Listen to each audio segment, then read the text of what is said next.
and Bourbon monarchies are one of Europe's most fierce rivalries, and Europe was divided up between these monarchies.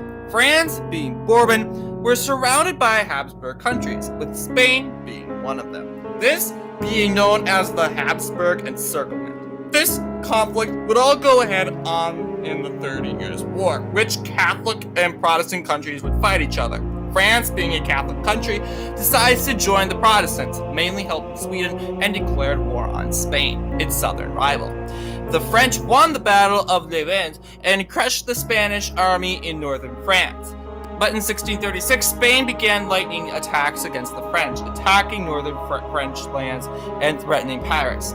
The French, however, managed to push the Spanish out of northern France back to the northern border, but it wasn't so easy for the French. First off, the French were defeated in Milan by the Spanish. However, in Spain, Portugal wins its independence and Catalonia begins a revolt, giving France an upper hand. The French continued to win more battles and the Spanish were under pressure. However, in 1648, the 30 Years' War ends, and now the Spanish could take their forces from Europe and use them against the French.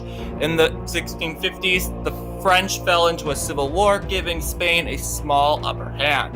The Spanish attempt to push the French out of Catalonia. This was successful as the French fled Catalonia back into France. The English entered the war for economic reasons on the side of the French, and they won into Toulouse and Dunkirk. But both sides were exhausted and tired of fighting, and both agreed to make peace.